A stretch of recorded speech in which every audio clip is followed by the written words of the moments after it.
Hello, good morning and namaste to everyone. I'd like all the speakers to hi Frank. I'd like to request all the speakers to turn off to keep themselves muted and also turn off their videos. We are starting the program.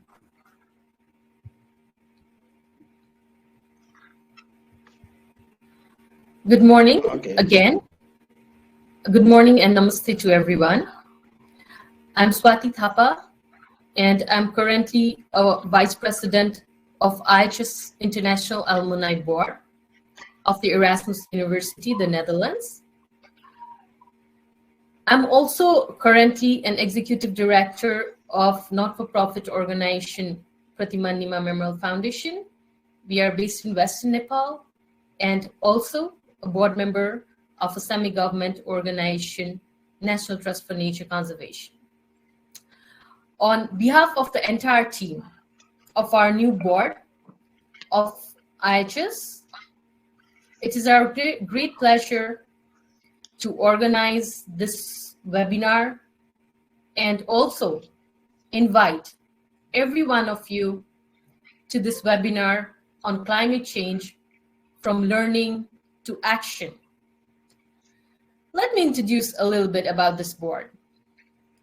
Our new IHS board was formed in the end of the month of 2020, and we are here for 2021 to 2023.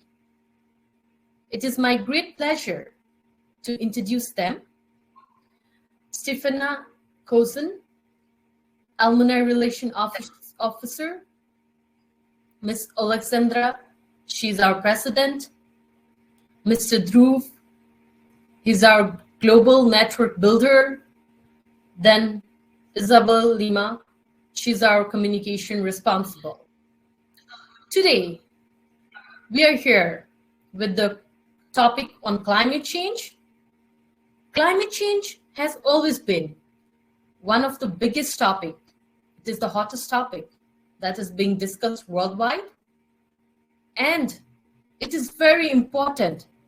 It is up to us to decide what conditions we want future generation ahead of ourselves to live in. There are so many debates, discussions, scientific studies, evidences, also natural phenomenon, conferences going on around worldwide about climate change. So the main purpose, the main objective of this specific webinar has been organized to allow participants, IHS alumni, students, professionals to learn more about climate change actions, new projects and programs, policy, solutions, negotiations, etc. Today, I would say, we have great, absolute, experienced, incredible speakers from diverse professional and educational background for this webinar. And we have also a very good number of participants from around the world, from different countries, also with the diverse background. Now, I would like to request Ms. Alexandra, our president, to give the welcome remarks and officially open this webinar. Over to you, Ms. Alexandra. Thank you very much. Thank you, Swati. Dear speakers and participants, on behalf of IHS Alumni Board, I'm happy to welcome you on this first webinar. And since our alumni network consists of diverse professionals all around the globe, we believe that these webinars grow as a platform for you to keep updating each other and share your knowledge and your experience.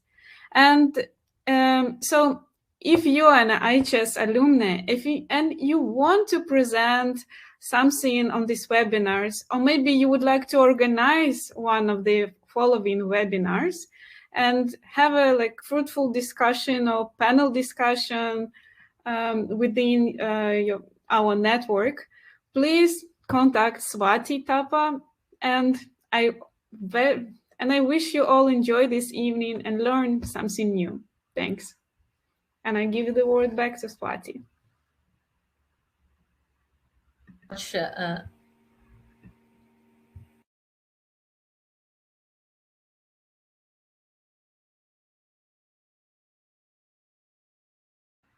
You are muted, Swati.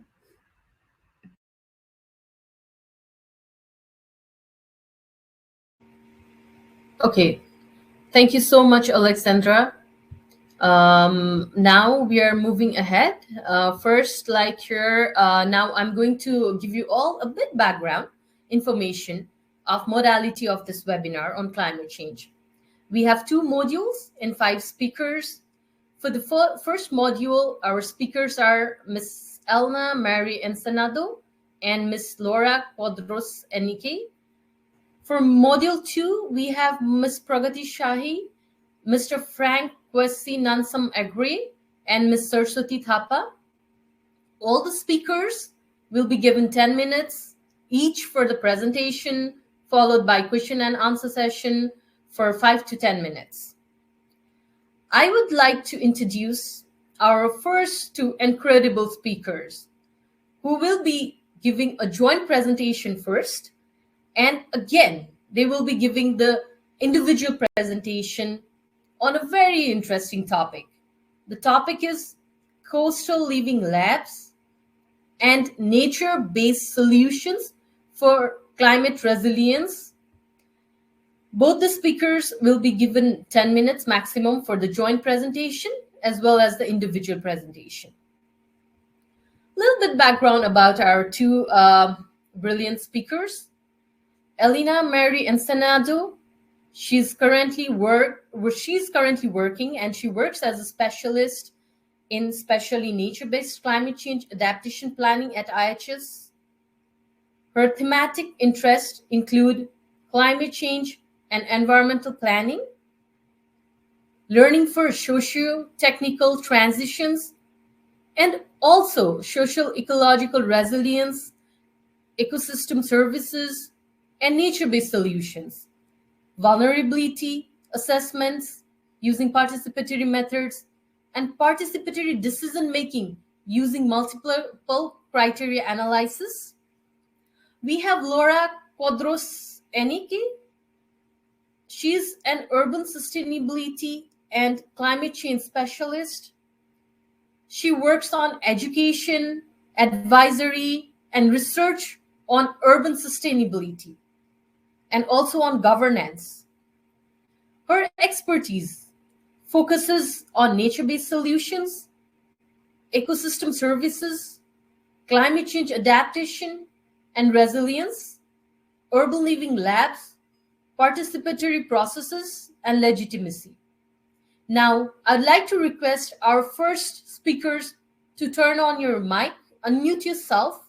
Over to you, Elena and Laura. Good luck. Thank you. Thank you very much, Swati, for that wonderful introduction to both Laura and I. It's also very nice to see very familiar names on the chat box. So all of our colleagues and former classmates, as well as former students at IHS, welcome to this webinar. I'm now going to share my screen. I hope you can see it in a bit. Yes, perfect. So,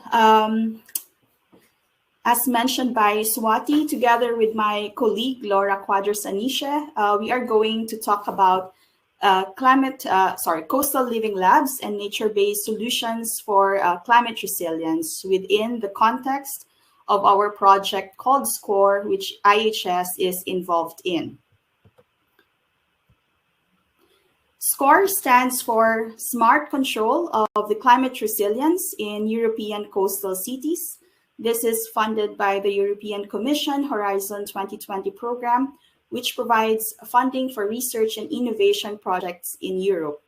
Together with 27 other organizations, we have started working on this project this year, and we will continue to do so in the next 4 years until 2025. But first, I will briefly give an introduction about the rationale of the project. Why did we develop this project, and what do we aim as an objective? In European coastal cities, extreme weather events and other climate change related challenges need to be urgently addressed.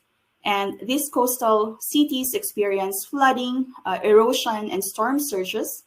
And these also have impacts on important sectors such as tourism, heritage, buildings, agriculture, infrastructure, economy, and many more.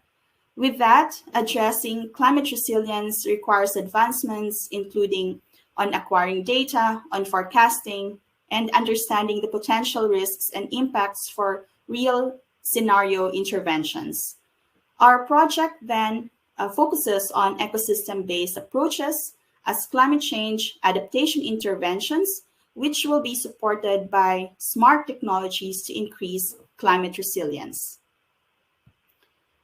How will we do this?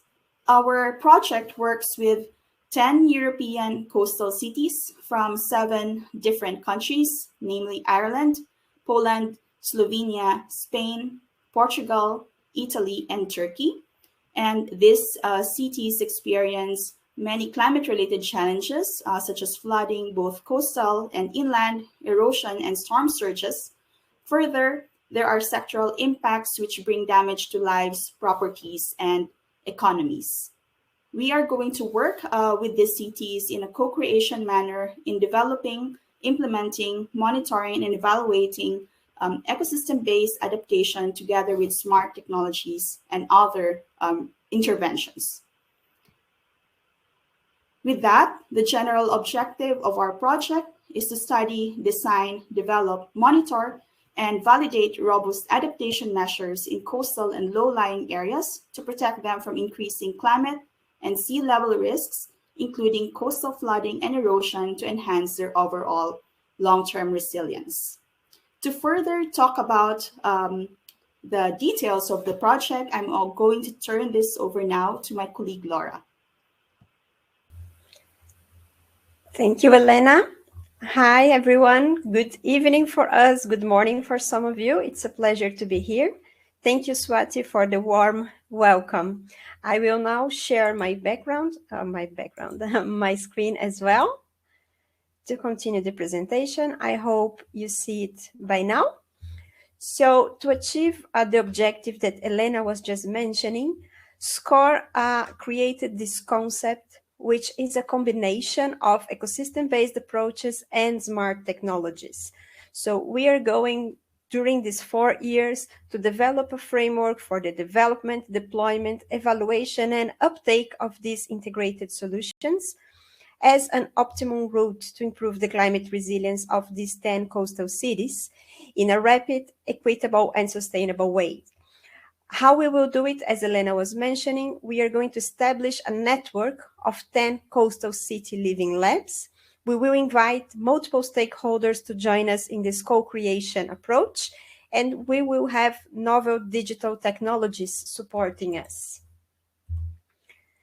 Here you can see the framework of SCORE. So on this side, you can see the challenges that these 10 cities are facing, so the hazards and impacts that Elena just mentioned. And we are going to combine then ecosystem-based approaches that Elena will explain further in a few minutes. So for example, agroforestry, floodplain management, sustainable forest management, mangrove or wetland restoration, reforestation, and many more, combined with the development of smart technologies and digital platforms as GIS, early warning support system, program interface, citizen science, and also a digital twin solution prototypes. So we are going to combine these ecosystem-based approaches with very technical smart technologies. And we will do that using a living lab method that I will explain in a few minutes. And what we aim is to increase the resilience in these coastal cities. But what is a living lab? What is a coastal city living lab? So the way that we define here, and we are based our definition in the European Network of Living Labs, and now They are also our partners in this project. So we say that Coastal City Living Labs are user-centered, open innovation ecosystems based on a systematic user co-creation approach, which integrates research and innovation processes in a real-life setting with real-life communities, focusing on co-designing and co-developing interventions and activities using then nature-based solutions, or EBAs, as you prefer, supported with smart technologies. What do we aim as impacts for SCORE for this project? Firstly, we want to improve the decision-making on sustainable adaptation options and also coastal management strategies. We want to be able to assess coastal cities and coastal ecosystem services, adaptation measures, costs, and benefits. We want to create a strengthened coastal adaptation networks. We want to connect these cities and help them to learn from each other. We want to have an integrated, improved spatial management, and also to provide multi-level governance.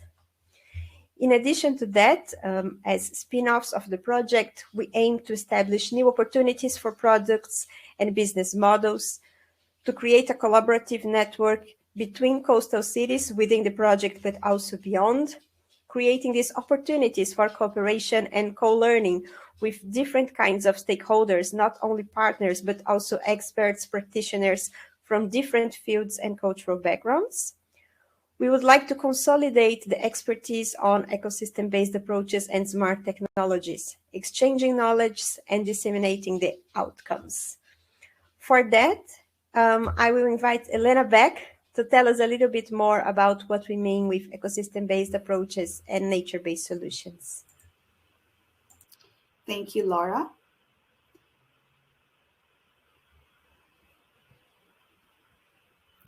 Yes, so I will now discuss about ecosystem-based approaches, or also known as nature-based solutions. Ecosystem-based approaches cover the sustainable management, conservation, and restoration of ecosystems that can generate social, economic, and environmental benefits.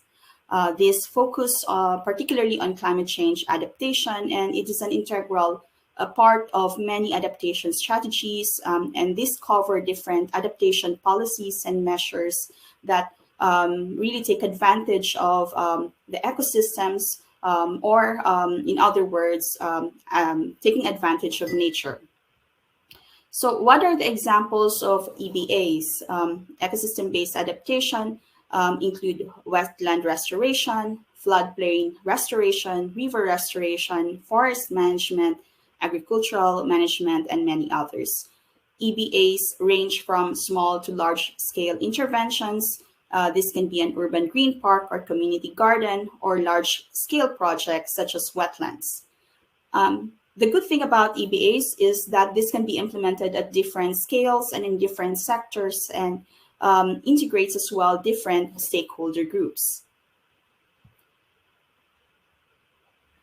As mentioned earlier, EBAs can also be considered as nature-based solutions, or NBS.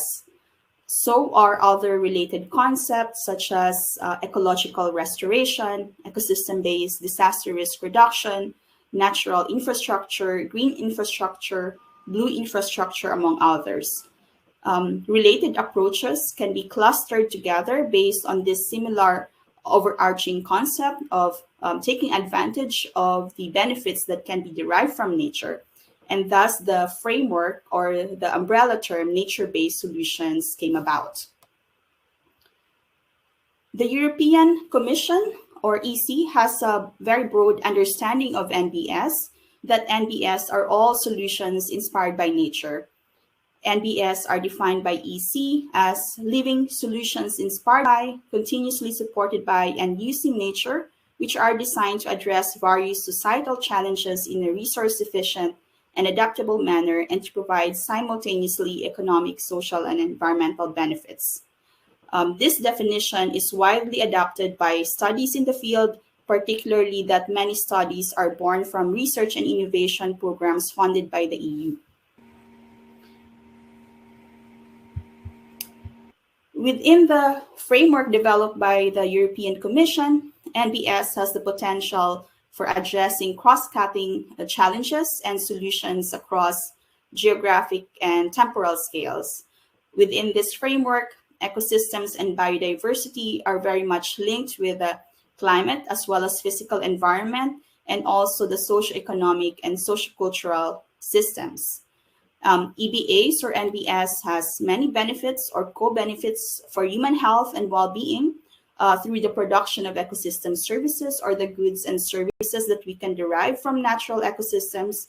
It also has the potential for citizens' involvement in governance and monitoring and can enhance environmental performance.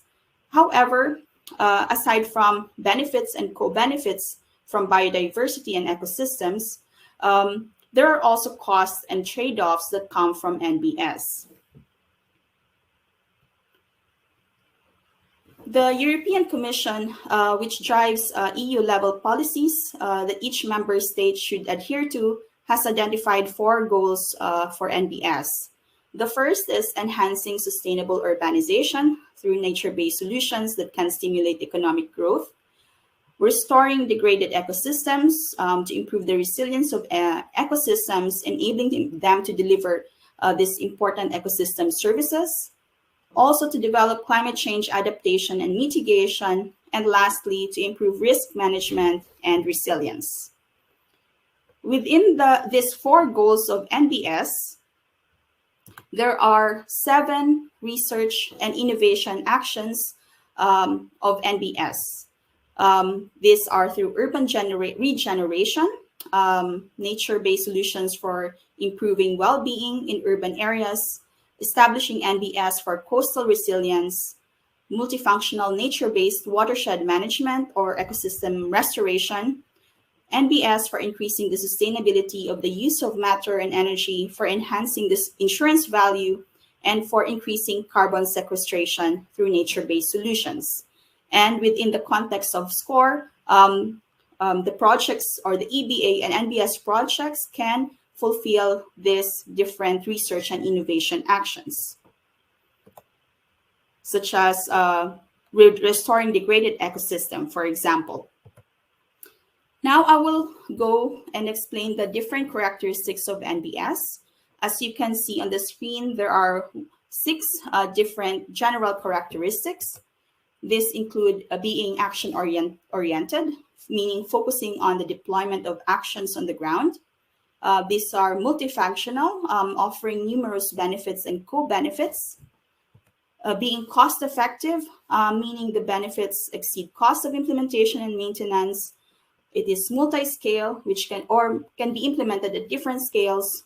Context-specific, meaning it's tailored to site conditions, and also participatory. There are different mechanisms for co-design, for co-creation, and co-management to find solutions that aim to meet diverse range of stakeholders. And lastly, with SCORE, we aim to maximize the different benefits of NBS, such as climate mitigation and adaptation, water management, coastal resilience, green space management, urban regeneration. Also, this can be benefit participatory planning and governance, also social justice and social cohesion for public health and well-being. This can also introduce economic opportunities and green jobs, as well as improvement of air quality. Overall, we hope that within the context of SCORE, we can develop, we can pilot, implement, and also evaluate different EBAs and NBS actions in the next 4 years. That's it from my side, and my colleague Laura can further explain what is co-creation and what are living labs. Thank you, Elena. So moving on, I'd like to share with you how do we see the Living Lab approach and how do we plan to co-create these solutions within the project. So connecting everything that we already said so far, Elena presented the main characteristics and objectives of nature-based solutions that we see here. We will have these 10 European coastal cities, and as I told you before, the CCLLs, or Coastal City Living Labs, are open innovation ecosystems in real-life setting with a co-creation method. What is then a living lab? Firstly, I think as all we do research, there is no consensus in literature. I think there is always the case. But there are some common aspects to all definitions in the literature. First, living labs are, as I said, an open innovation ecosystem aimed at innovation and learning in a real-life environment using a co-creation method, actually combining multi-methods in its approach and with the participation of different stakeholders. Some of the definitions to give you an idea. So this one is from our partner Ensenado, as I mentioned. Living labs are user-centered, open innovation ecosystems based on a systematic user co-creation approach, integrating research and innovation processes in real-life communities and settings. This other definition is a bit more specific, saying that these real-life settings can be both physical regions or virtual realities, where stakeholders from public, private, people partnerships, and I'm going to tell you a little bit more about that in a second, of firms, public agencies, universities, institutes, and users are all together collaborating for the creation, prototyping, validating, and testing new technology services and products, again, in this real-life context. And in this last one, I like it because it's from JPI Urban Europe. It states that living labs are forums, actually, for innovation. And again, they are aimed at the development of new products, systems, services, and processes, working different methods to integrate people in the development process as co-creators and as authors together, where they can test, experiment, and evaluate new ideas, scenarios, processes, systems, etc. So it's about developing innovation together. That's all about living labs. Also about its characteristics, it's very important that it's connected to the context of each solution. So it's very closely related to the nature-based solutions, as you can see. So it must be tailored to that local context, related to real-life context, real-life issues and problems faced by communities. When we look at the literature, we see that living labs are usually done at the urban scale, although they can be done on larger scales. There is a large focus on Europe so far. So one of the challenges that we can discuss here at IHS, as so international that we are, is how to upscale and translate this to other contexts outside Europe. And in terms of themes, many living labs focus on sustainability, such as climate change resilience in our case, but they can also be done for other themes. So living labs actually started within the technology information field. What are the aims and goals? So what do living labs want to achieve? First of all, innovation. It can be technological, social, cultural, but they aim to create innovative products or services. It's all about learning from each other, creating networks, integrating stakeholders. It's a niche for experimenting. So we want to test different options, different possibilities. In many cases, the aim is connected to urban sustainability, as I was saying, including addressing climate change, to develop new products, new services, to achieve social and or economic development. Connected with nature-based solutions, and that's why I wanted to use the same image as Elena. A living lab is really about co-creating. So it's about achieving together co-benefits for different types of stakeholders. And how do we do that? We use the called quadruple helix model. What does it mean? It means that together, public actors such as municipalities, different levels of governments and authorities, private actors being companies, industries, developers, etc. Together with knowledge institutes, universities, experts, scientists, and the civil society and final users, so the citizens, communities, NGOs, the general public. Together, they join forces in this PPP, P or for peace, in this quadruple helix model. And they co-design, co-create different possible solutions. And that happens in all stages. So it's not about an expert within a university coming up with suggestions and then a citizen being consulted at the very end to test or to validate the solution. No, all actors should have decision-making power and should be involved throughout the whole process. So when we talk about these 4 different stakeholders, they have different roles, different ambitions in this living labs environment. So for example, within the academia, we might want to build research on a specific topic. The public sector may be interested in giving political endorsement. Sometimes it can be about providing resources as experts. It's about giving this stamp of decision-making authority. The private sector might be interested in developing new services, new products, and they can provide commercially available technologies. They can share good practices.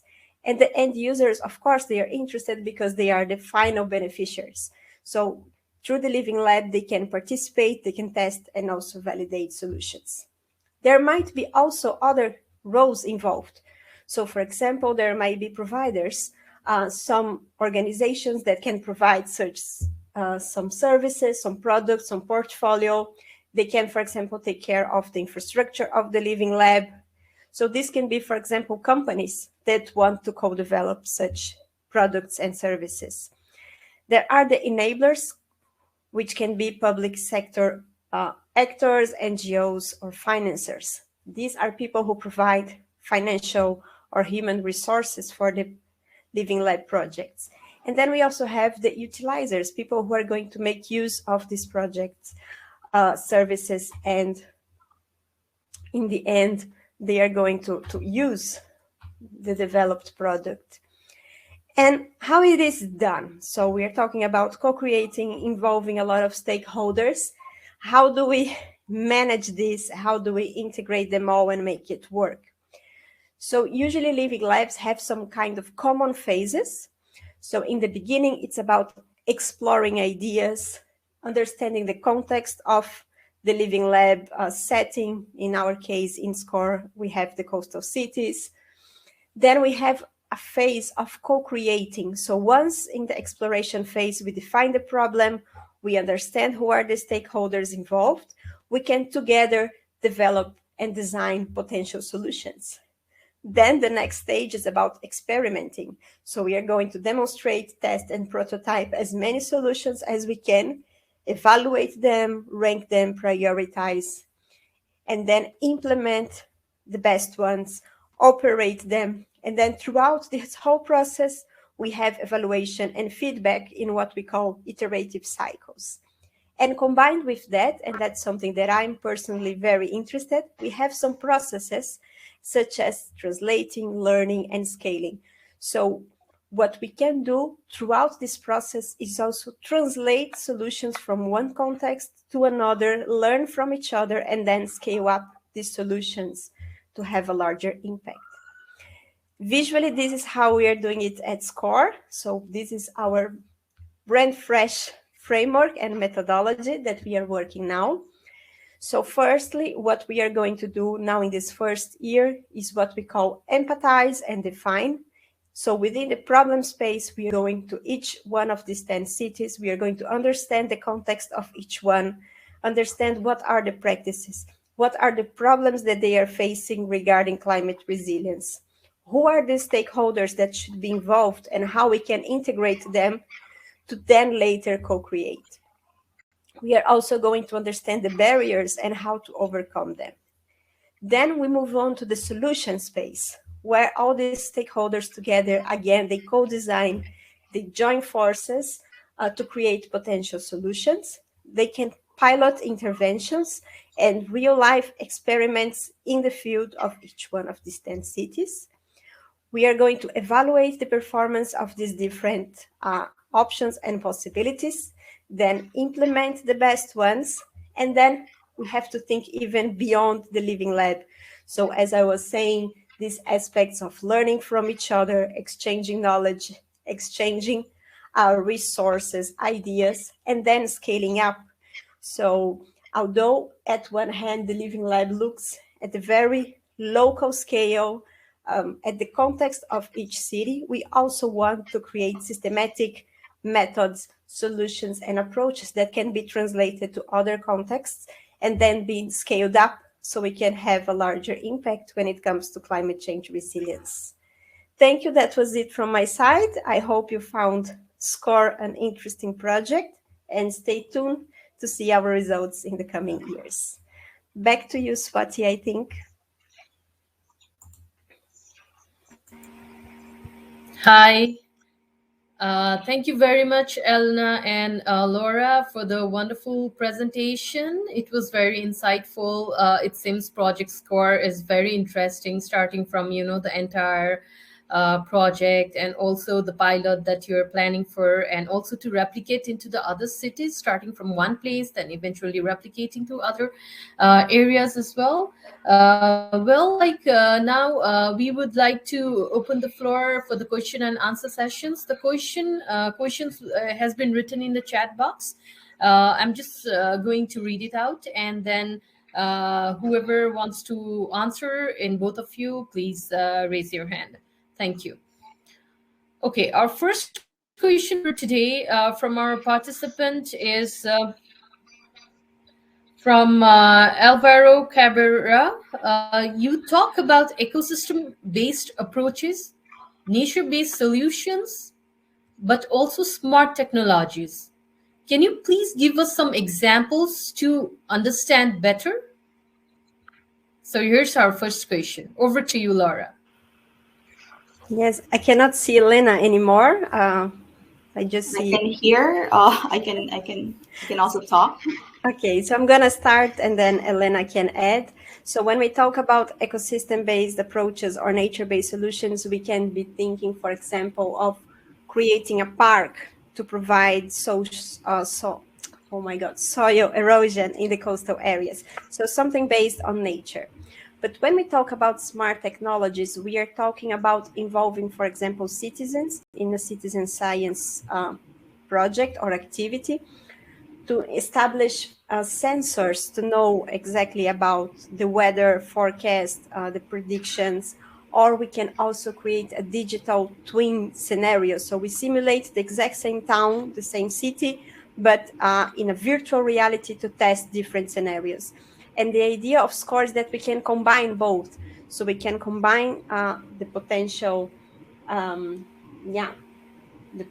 of smart technologies in using sensors to prevent the events, and then nature-based solutions instead of purely gray engineering ones to solve the problems. Elena, do you want to add something? Yes, I can add on to that. So ecosystem-based adaptation, as mentioned earlier, can be anything from a small-scale intervention to a large-scale intervention that will be implemented by this coastal city living labs together with different stakeholders.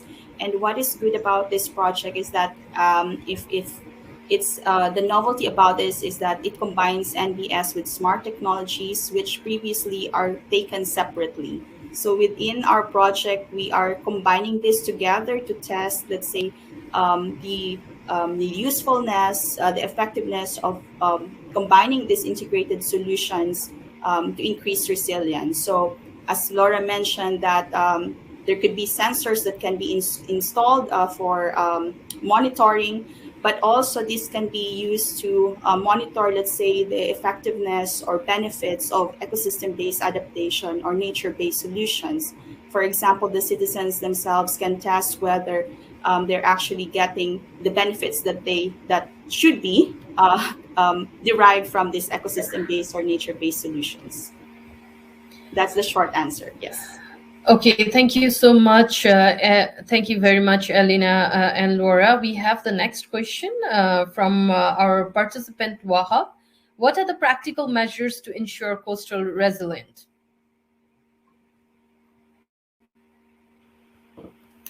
I can Over to you guys. Yes, yes. Regarding practical measures for ensuring coastal resilience, there are actually a lot of measures that can ensure coastal resilience. So, um, let's say um, let's say traditional engineering approaches such as embankments or seawalls are one of them. And now with nature-based solutions, this can be about restoring the coastal, natural coastal areas such as wetlands to make room for, let's say, for to have room for the natural regeneration of these ecosystems to be able to address, let's say, extreme weather events. So these are just some examples. There can also be, let's say, integrated solutions, so combining traditional engineering approaches with nature-based solutions, so what we call as hybrid solutions. And also, these are not just engineering of approaches, but also social, let's say, adaptation measures, insurance systems, awareness and education activities. So this encompass physical, social, institutional, governance-related measures as well. Okay, thank you very much, Elena. If you would like to, our participants would like to know more about the project, we will send an email of our speakers and you can get back to them as well. I'm going to read a couple of more questions, but we should keep the time, the limited time also in consideration. Our next question from Patricia Luki is, how do you balance the different interests, especially intellectual property law? Hi, Over Patricia. to you. Yes, I don't know exactly what do you mean by intellectual property law in this case, but when we talk about balancing the different interests, that's why it's so important to have a co-creation approach, that you involve these stakeholders from the very early stage of the project, so that you are aware of what are the interests of each one of them, and then you can negotiate the trade-offs and find best solutions that are common to all. So that's how we do it, and that's all about this quadruple helix model. So it's about integrating the stakeholders from the very beginning and keeping them integrated and not just aware, as I said, but to give them decision-making power throughout the whole process and different stages. Okay, so here we have another question from Sanjay Sridhar. The work is interesting but seems theoretical. Are there case studies that you can use to illustrate how the process that is being explained was actually implemented? Over to you, Laura and Elena. Yes, Sanjay, there are many real cases that you can look up. Just on the top of my mind, you can look, for example, for a project called UNALAB, UNAALAB, UNALAB. It's also a living lab on nature-based solutions. So everything that we are saying, we are talking in a theoretical mode because our project just started, but you can check this project, for example, to see how they did it already implemented in real life. Thank you very much. We have our next question. We'll just take a couple of more questions. Question is from Sahajat Ahmed Malik. What are the challenges and barriers in developing solutions for climate resilience of coastal cities? Oh, over to you, Laura and Elena. I can also address that question. Can you repeat it again, Swati? What are the challenges and barriers in developing solutions for climate resilience of coastal cities? Okay, so in terms of challenges, I think there are a lot that are being experienced by many of these coastal city living labs that we are working. I'm now talking for those coastal city living labs that we are working with on SCORE. So there are, of course, technical barriers, and also knowledge barriers. So, for example, there's always technological bias or engineering bias. So sometimes introducing nature-based solution requires as well introducing this concept, providing training, among other things. Also, in terms of finance, this is also a very important, let's say, issue, as many local or regional governments do not have sufficient budgets as well to finance these solutions. And also, one thing that we are also going to address in SCORE is that how are we going to replicate, or how we are going to scale up those solutions that work, and how can we transfer the lessons learned in other contexts so that other cities or other living labs can also learn from them. So those are just some of the challenges that I can think of.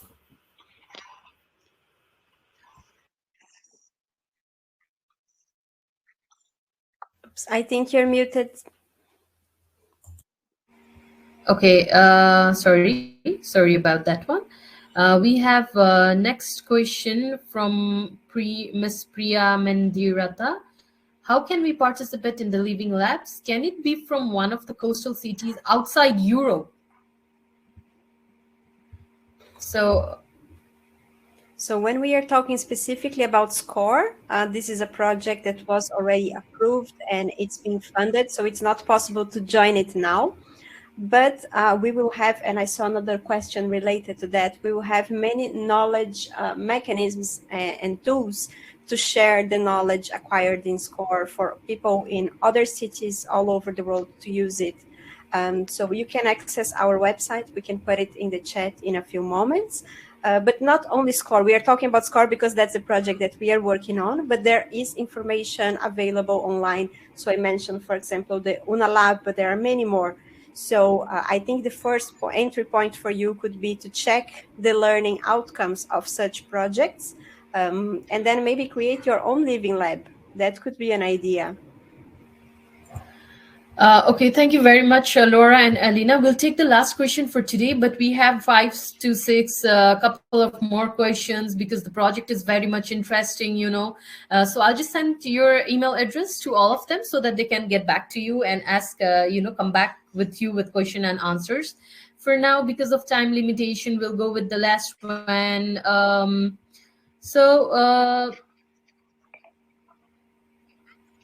Here, a question from Seda Ishrat Najia.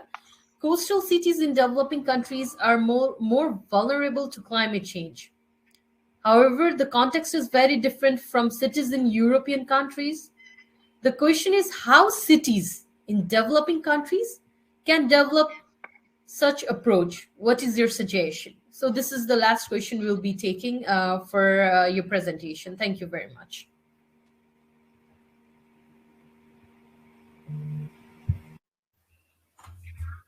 Elena, do you want to answer this last one, or should I do it? Okay, I was also trying to think what I would answer to that. You're talking. You mentioned about let's say kind of the transferability of projects that have been implemented in Europe and how this can be transferable in developing countries, right? So I think that having the let's say understanding the knowledge and the science behind this as well is very important, because this is an all-encompassing, let's say, concepts that can be transferable regardless of the situation, and it's up to, let's say, any developer or any initiator of a project to take away something from these ideas and concepts and make it on your own, and to tailor-made this to your own context, whether it's culturally, ecologically, socially, related. So I think the main idea and the concept can be very much transferable, and the specifics of it can be adjusted. That's it from my side. Laura? I agree, Elena, and I think our time is up. So maybe we can keep discussing it at another opportunity. Hi, thank you so much, Elena and Laura, again. It was very interesting. We have, we are flooded with questions. So the project is really very interesting. Congratulations to both of you. And we will connect you with the participants very soon. Thank you very much. Now we move on to the next module. We are now the second module. We are in the second module right now. We'll deal with the climate change, its impact, current challenges, opportunities, and also the experience about the COP26 from our participant. We have Ms. Pragati Shahi as one of our key and guest speakers. She is a writer based in Kathmandu from Nepal. Her work has appeared in Time Magazine, The Atlantic, The New Humanitarian, formerly known as IRIN, the South China Morning Post, Vice, Al Jazeera, and also other like the Kathmandu Post, UCA News. Ms. Pragati Shai is going to present about reporting climate change in the Himalayas. We welcome her for the presentation. We open the floor. Now over to you, Ms. Pragati Shai. You'll be given 10 minutes to speak or like present, and then 5 minutes for the question and answer session. Please unmute yourself and also turn your video on. Thank you very much. Good luck. Thank you, Swati. Sorry, there was some technical problem with my laptop because I think I tried in both my laptops, but it didn't work. There was some problem with the browser, and finally I'm able to connect with you all.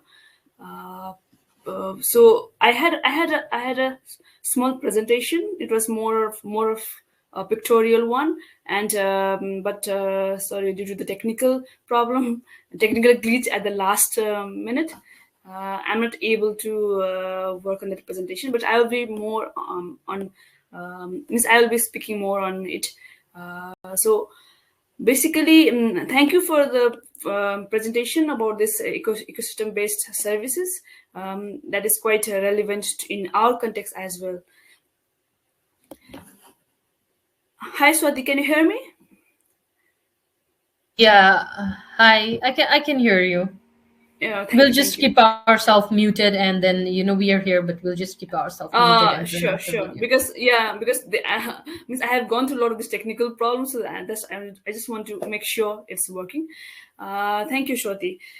Before I go into the topic, it's more of like a more general view. It's not the technical perspective of climate change what we are talking about. So I would like to take you all back to a decade ago.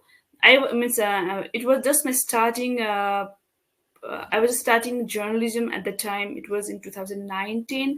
I guess, yeah, in 2019. So I had an opportunity to visit Khumbu region in Everest. Khumbu in Everest region.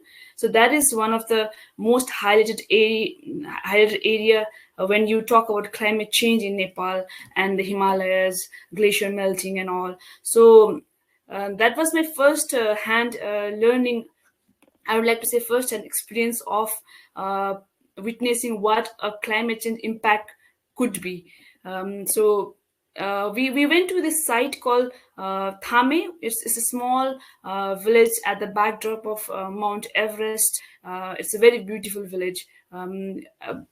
There we saw the impact of one of the glacial lake outbursts that took place in 1985, which was due to the glacial lake outburst, as I mentioned. So that lake, it was in August 1985, I guess. So at the time, when the glacial lake outburst, flooding occurred.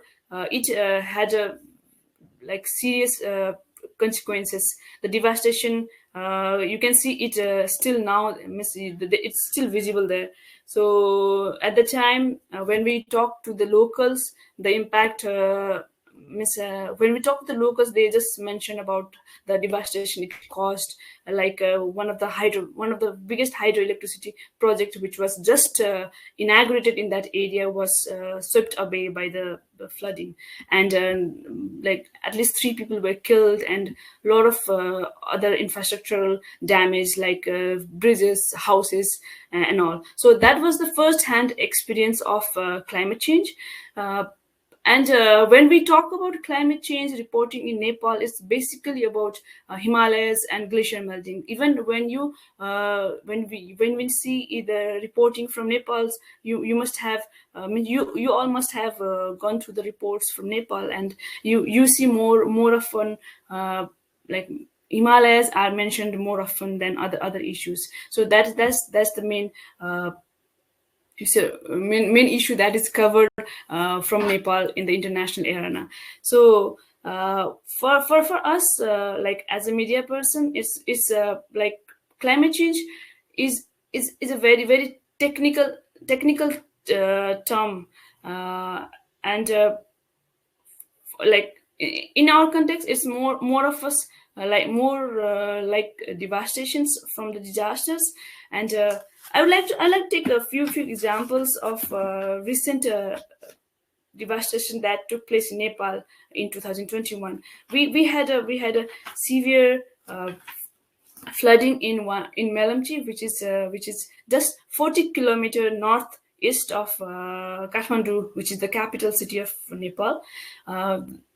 So the devastation that took place there left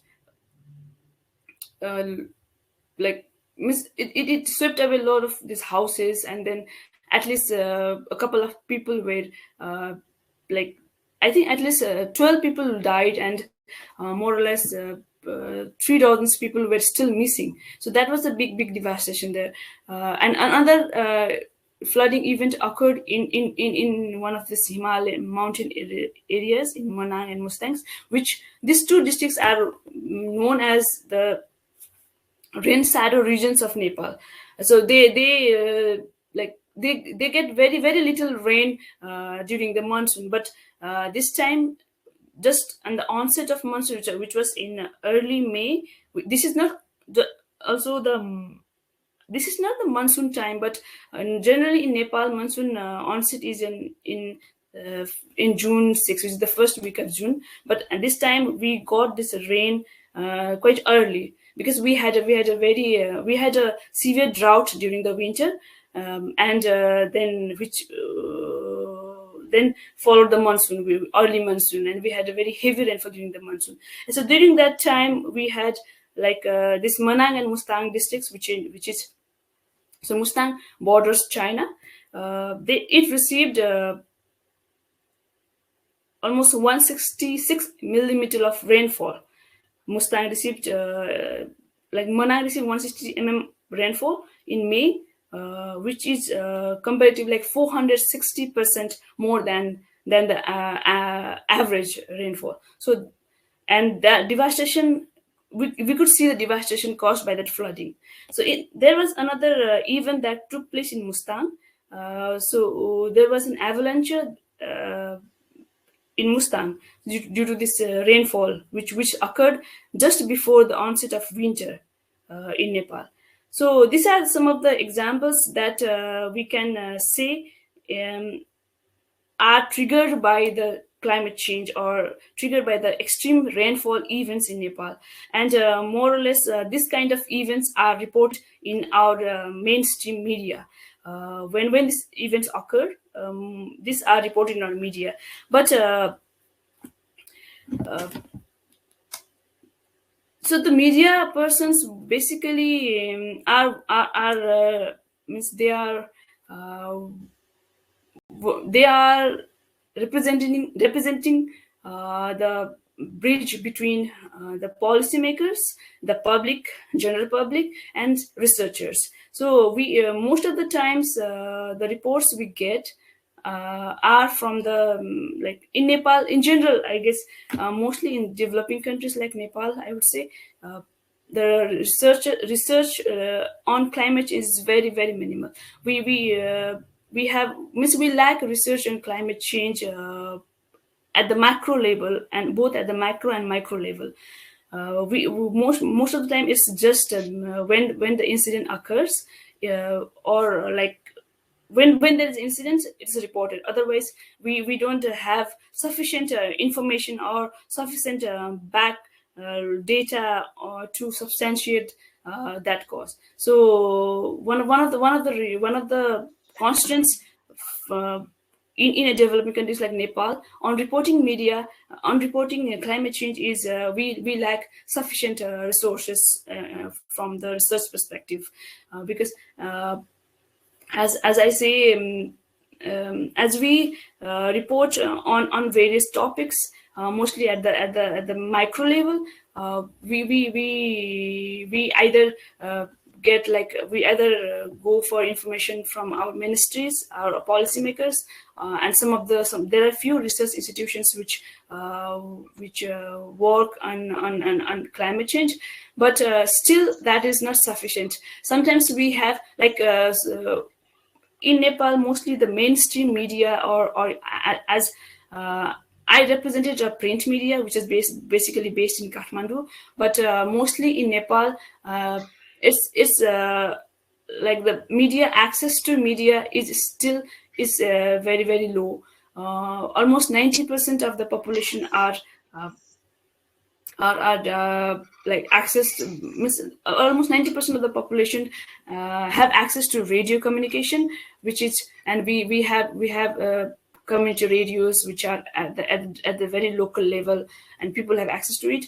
But most of the times it's this public radios or the radios are the source of information, but mostly they have they relay the information mostly on the political news or something like that, but it's not the particular environmental climate perspective that is reported in radio. So basically the media that are based in capital cities are the ones which relay informations. But the problem is these newspapers, like print newspapers or digital format, are not accessible to the people who really need to have the information about, like so that is also one of the biggest challenges for the media person in Nepal, to communicate climate change properly to the very low, for the grassroots level people. So they are the ones who are most affected. As I mentioned earlier, examples where the people from the very, very remote mountainous areas were affected, and their stories need to be written. But the problem is the media persons who are based in central level have little access to the people who are like living in this remote part of the country. So more or less, like when I mentioned about the research part, it's still one of the biggest constant or challenge for a media person is, like, most of these researchers that are done are lack the local context. Like we get reports from different organizations, different climate organizations that are working on climate issues, but that we can't translate. Sometimes it's very difficult to translate the outcomes of a research that is done, for example, that is done in coastal area, which is not relevant to our country, because Nepal doesn't have connection with the coastal part. So that means we can't relate the findings to our context. And in Nepal, we have very few organizations or few researchers who have done some good research that suits the Nepal's means that we can relate to. So other than the mountain part, like mountain and glacier part. So we have that problem. The other thing is like I had an opportunity to be part of a couple of COP meetings. And at the time, what I found is most of the times the climate change issues for a country like Nepal, like how means we are not heard that much compared to our contemporaries like or our neighbor countries like India and China. They are the two emerging economies, and most of the times our agenda on climate change is more or less tilted towards what they say at the international conferences or international negotiation meetings. So our issues they doesn't get that much attention during such events. And as a media person, so when we represent our countries, most of the time we have like basic means the reporting is more or less focused on the very trivial issues like our participation or our delegation at the COP and all COP meetings. So we don't get the fruitful outcome from such events. Even the Glasgow meeting, Nepal, means a big team from Nepal participated in that conference, and we came back, and Nepal made some pledges, but still that is not enough, and we don't means except for a few reporting on these events, like these big events. We don't see much articles which really shows the human angle of climate change. So we miss there are some reportings that are done recently where the human part of the climate change or the impacts of climate change is reported, and we miss there is some kind of awareness at the local level also, and even for the media persons and also for the public. The level of understanding on various issues related with climate change is different. Also, the level of concern about climate matters. So we miss if you say like in the last decade, the lot has been changed. A couple of years back, I had an opportunity to be part of a training program for local journalists, because I was based in Kathmandu and I was a central level journalist. So I had an opportunity to train few local journalists in western part of Nepal. So at that time, it was just 5-6 years back. So when I did this training, I got the feedbacks from the journalists is that the climate change for them was a very new topic. So they didn't know much about it, and then when they were saying the stories about how the agriculture is being affected, and then different sectors were affected, and how the disasters are getting more frequent, and then the extremities were increasing. So they were all relating with the stories that were more or less had an impact of climate change, but still, like, the climate change word was very new for them, and they were so that was the level of understanding of this issue. So still at the local level, at the grassroots level, where this concerns should be addressed, the level of understanding is very low, and there is especially from the policy making process and from the media perspective, the climate change and overall environmental issue is not it doesn't get much attention compared with other political and geophysical issues. Like we have a lot of stories on China, India's diplomatic relations and other political issues with Nepal, but for the climate change issues, for the sorry, you have last minute because we are running out of time. I just wanted to remind you about the time. Sorry sure. about the interruption. No, it's okay, Swati. So lastly, I think mine was more like the experiences reporting climate change in Nepal's perspective, and I think that is more or less similar in other, like I saw a lot of participants from Africa, like coastal regions, and also more or less the scenario is similar in their area as well, like especially when we talk about climate change issues. So lastly, I would like to say that it's not like bleak altogether, but there is some kind of progress, especially with the climate change awareness. And we as a media person, we don't expect results like all of a sudden. Like it is a process, so we need to be patient. And I think in coming years, we will see some good initiatives and some like regional and global level cooperation in tackling climate change issues. Yeah, so that's all from me, Swati. Thank you so much. Thank you very much. It was very insightful. And the case study of Nepal, your first-hand experiences from the fieldwork was amazing. Thank you for joining us in the webinar. And as we all know, Nepal is one of the most vulnerable countries to climate change, also water-induced disasters and hydrometeorological extreme events like such as drought, storms, floods, landslides. We have beautiful mountains. By geography also, we're in a very challenging situation. We are still struggling. We are trying very hard to counter the effect of climate change.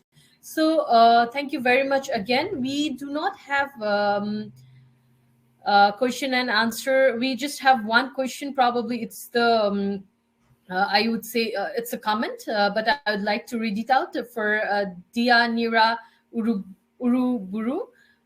Media can help to push governments to invest in protection infrastructure, population education in how to react heavy risk areas.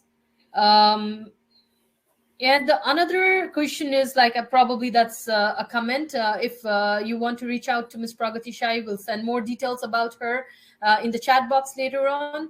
There's one question from Sazad Ahmed Malik. How is the level of awareness for climate change in the special planning and architect institutes? That's for me? Yeah, I think that's for you. I just received the question right now. If it's not for you, then we will skip this question. I'll just read out some more questions that we have just received from Sham Thapa. What are some of the interesting active projects going on in Nepal to fight the climate change? I think that I would like to answer the second one.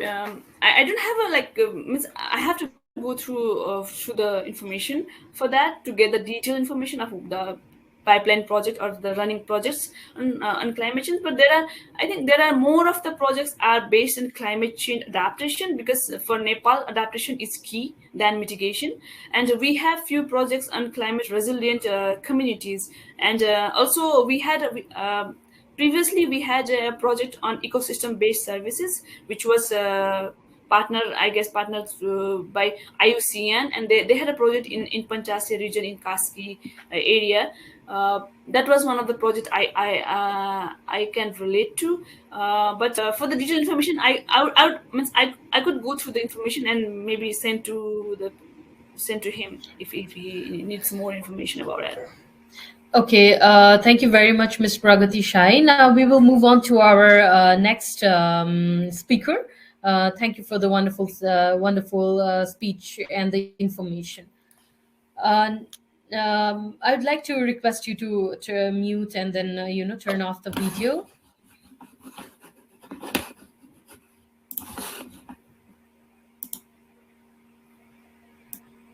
So I think our next speaker was Mr. Frank from Ghana, but he's having some kind of technical problems due to network, so I cannot see him here right now.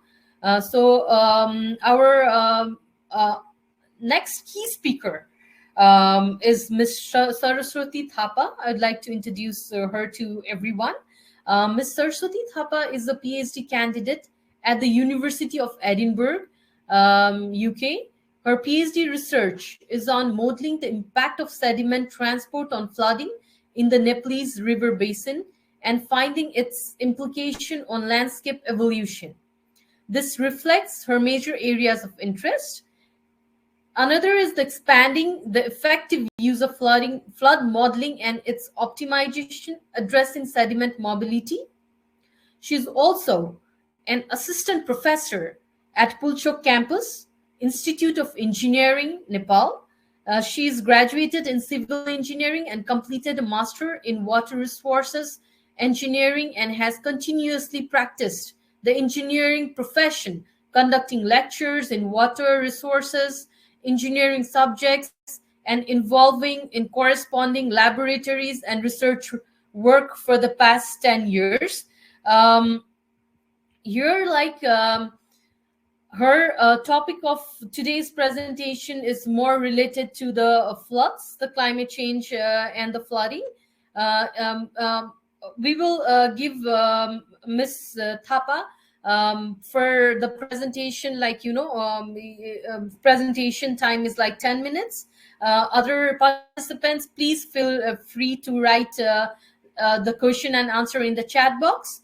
After the presentation, you'll get 5 minutes for the question and answer session. Over to you. Good luck, Mr. Swati Thapa. Please turn on your video, unmute yourself, and good luck again. Thank you, Swati. I would like to share my presentation at first.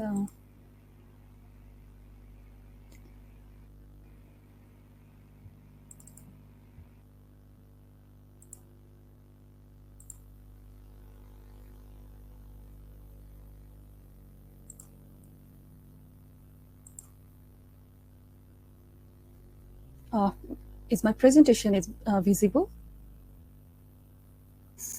Yes, we can see your presentation. Please go ahead. Thank you so much, Swati. And firstly, I'd like to say some of the event that I'll be presenting is similar to our previous speaker has said, and I'll be just briefly going through that event, which I like to highlight. And firstly, good morning, good afternoon, and good evening to everyone, wherever you are listening from. And today I would like to talk about climate change and its impact on flood hazard in case of Nepal. And here, let's have a look on the climate change on global perspective and its visual effects we have been observing since a few decades. If we look at the global surface temperature, which has been increasing from the past few decades, and we can see the global average surface temperature from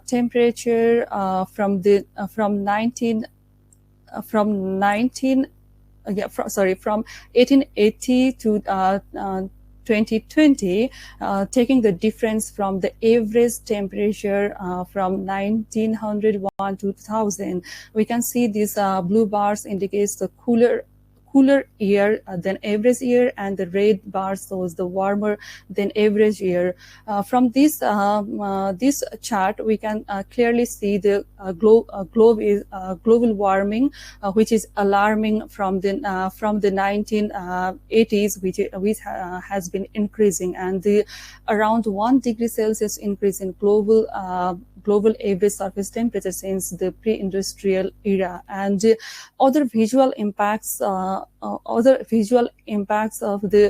climate change is sea level rising. The global sea level has risen by about 8 inches since 1980s. And the other impact that we have been facing is the change in rainfall pattern, and which is due to global warming, which intensify the Earth water cycle and increase the increasing evaporation. This results in shifting rainfall pattern and high intense rainfall, more frequent in some places and drying over other places, which and these changes increase the flooding and drought in many places. And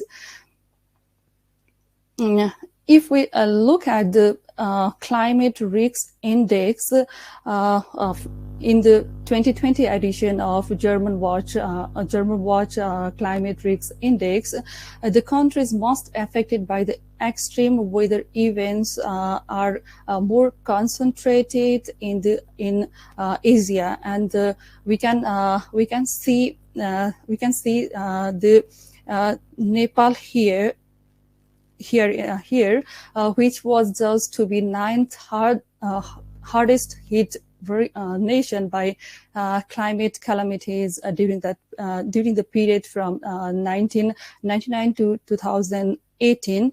And if we look at the other reports of UNDP, it is 4th rank in the terms of climate change vulnerability, 20th most vulnerable country in terms of multi-hazards, 30th in terms of flood vulnerability, and UNDP reported in 2009 it is the 2nd highest country at the risk of flood in South Asia. And furthermore, if we look at some observed data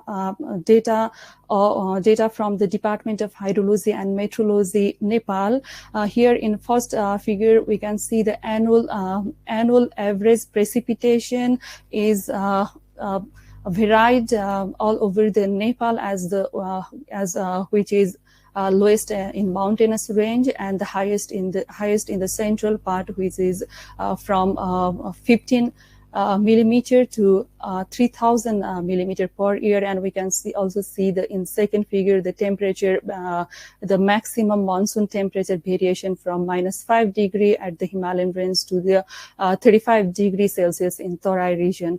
And taking this observed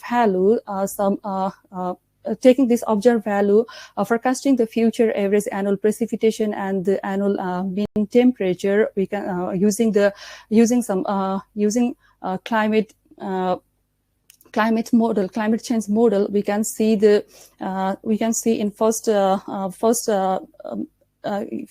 graph here the annual precipitation is increasing gradually, whereas the temperature is forecasted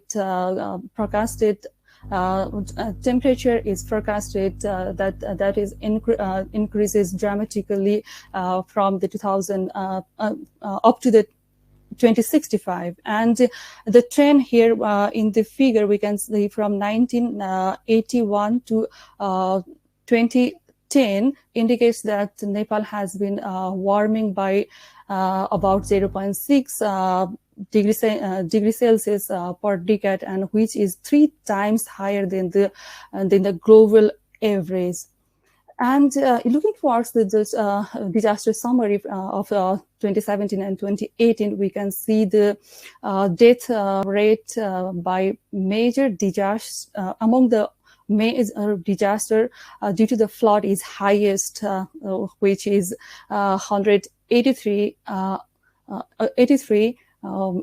from the total 968. And if we look at the time series of human deaths due to the flood and landslide from 2000 to 2014, on an average 300 people lost their life each year due to flood and landslide in Nepal, and the property damage exceeding about 600 million Nepalese rupees. And this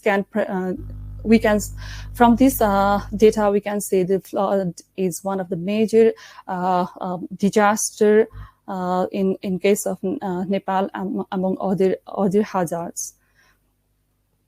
And then looking towards the causes of these such flood hazards in Nepal, talking about the natural causes, climate change is the major one, with the extremities in the climates and the topographical variability. We have the from north to we have the higher mountain of 8,848 to the Tarai of elevations around 60 meter within the just 200 kilometer distance of north to south, and also the one of the causes is fragile geological condition, as the Nepal is in the seismically active zone, and the other major causes are the anthropogenic activities such as the informal settlement in floodplain, deforestation and unscientific agriculture practice and land use changes, and the poor maintenance of embankment on the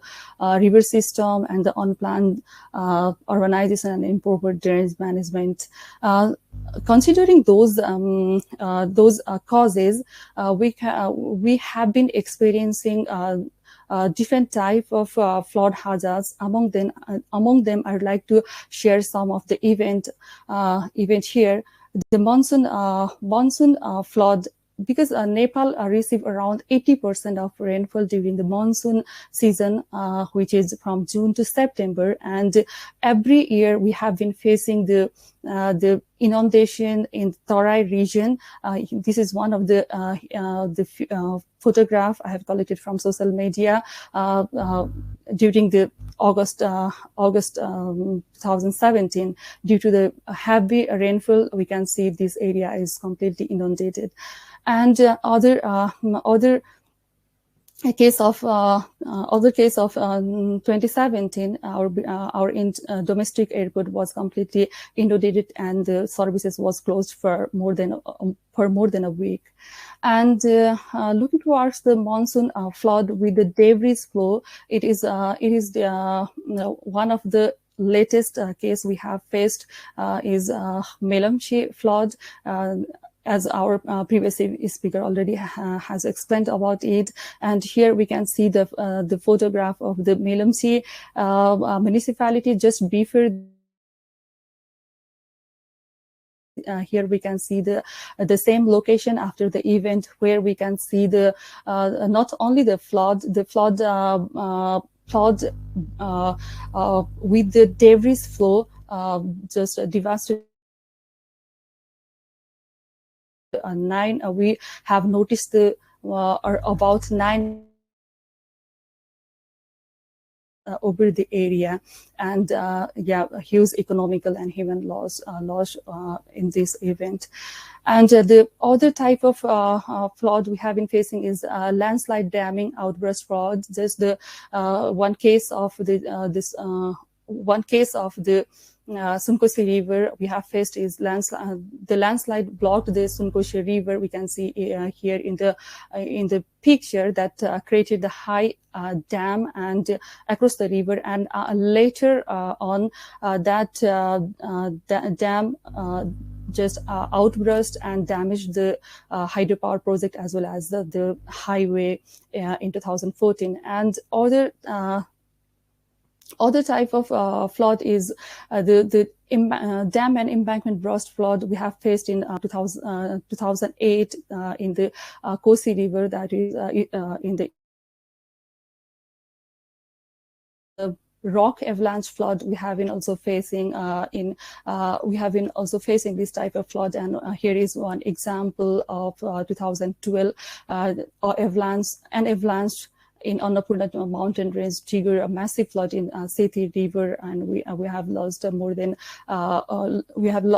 more than 72 people in this flood. And here also one of the challenges in our Himalayan region is the glacier lake outburst flood, and this is the one of the potential glacier lake outburst glacier lake Imja, and then the other is Chorolpa glacier lake.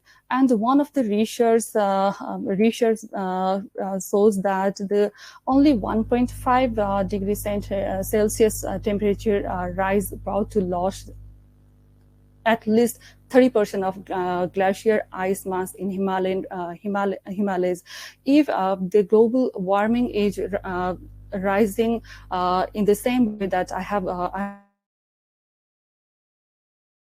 it can be possible to reach the 1.5 degrees Celsius rise, and then we can imagine that how disaster this glacier lake will be if the 30% of glacier mass we lost the 30%, we lose the 30% of the glacier ice mass.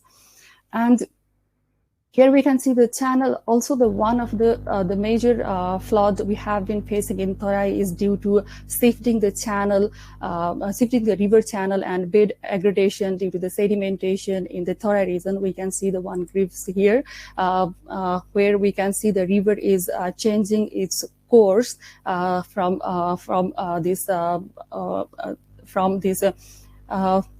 right bank to a left bank, and then this is also one of the cause of the for flood hazards in case of Tarai. And here my research question is how do we incorporate such a sediment and find its impact on flooding that I have been working as my PhD research.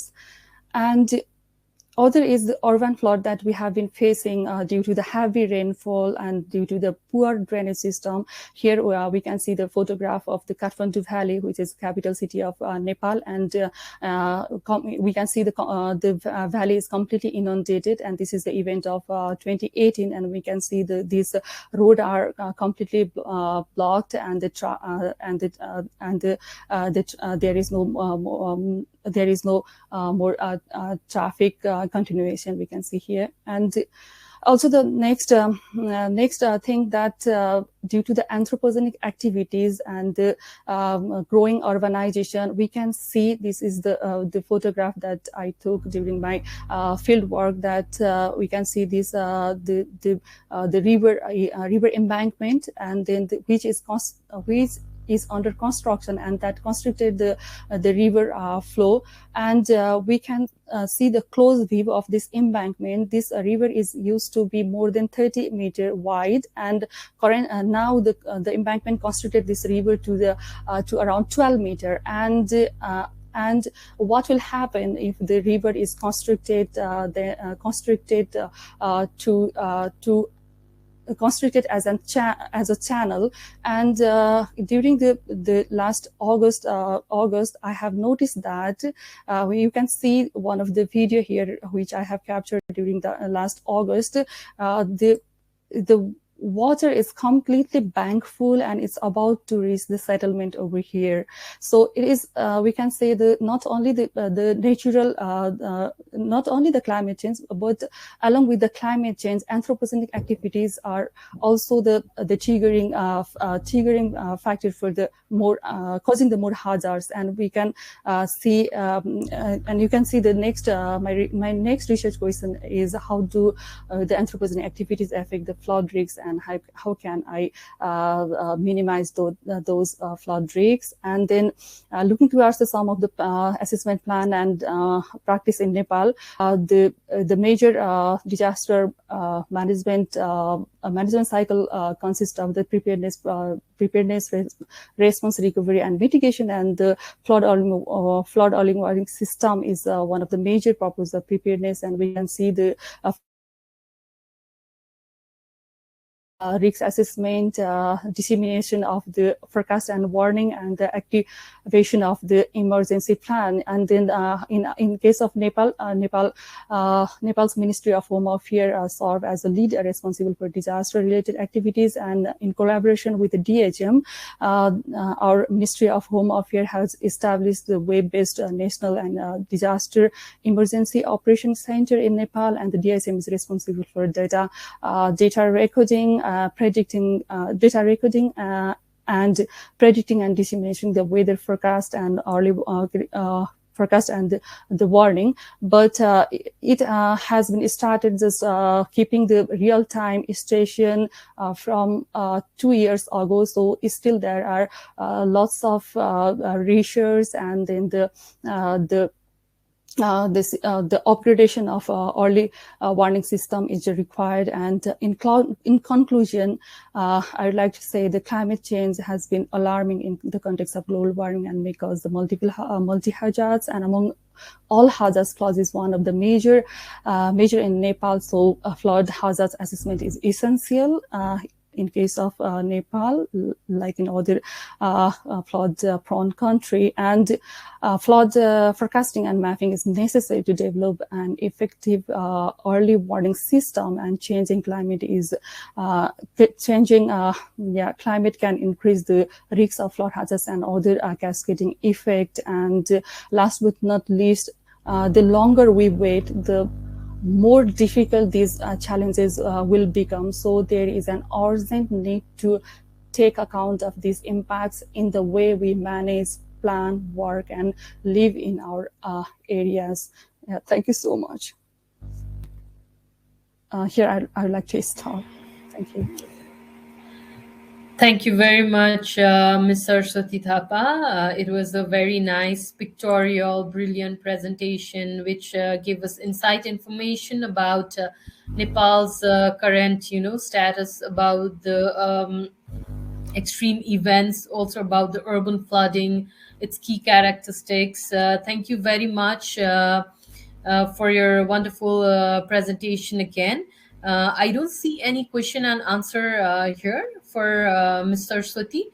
If you have any suggestions, any feedback, any question and answers, would like to know more about the case studies from Nepal, please get back to her through an email. I have sent the email of all the speakers in the chat box. Elena, Laura, Ms. Saraswati, Ms. Pragati, Shahi. So if you want to reach out to them directly, then please feel free. Our next speaker was Mr. Frank from Ghana, but because of the technical problems, we apologize that he's not here right now. He's not with us. I don't see him anywhere. We are trying to find him since a very long time, but I think there's a major technical problem, but we really appreciate his confirmation for the program, for the webinar. And I'd like to tell that we will have him as the speaker in the next program, our next webinar, the upcoming webinar. Now we are to the end of this first webinar. We have our president as well as IHS Alumni Officer Stefana with us. Now with this, I would like to say goodbye to everyone.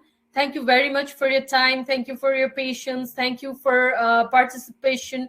Hope this was a great opportunity for all of you, for the professionals, also the students, IHS alumni, to learn more about the climate change, interesting project score, project program, also some of the policy and a little bit of the experience from the ground level, and also the case study wonderfully presented by all our great speakers. Now, with this, I would like to say goodbye to everyone. Good night to some of you. Good morning to some of you. Take care. Thank you so much. With this, at last, I would like to kindly request our Alumni Relation Officer, Ms. Stefana Kozen, to officially give her closing remarks. Thank you very much. Thank you. Goodbye. I hope you enjoyed this session. Hi, everyone. The ones that are still here, just to echo Swati's thank you. It's very nice of you that you attended, and I hope you learned something and you're leaving a bit richer than you came. If you have any ideas or proposals for future webinars, again, you can reach out to Swati. So swati@makingcitieswork.net. It was posted at some point on the chat. I will do it again. Or to me, so via the alumni email, that is alumni@ihs.nl. So feel free to to email us with any ideas or proposals for webinars or other activities, since this is for you, for the alumni community. And thank you once more for joining. And if Sasha doesn't want to add anything, would you like to add anything? Then I think we can end. You're muted, yeah. Yeah. I would like to thank you, everybody who stayed with us till the end. And again, I would like to repeat that if anybody of you have ideas, please, you're welcome to implement it here. And thank you, Swati, for organizing this webinar. Thank you. Have a good evening, everyone. Thank you. Good evening. Bye. Goodbye. Bye. Bye.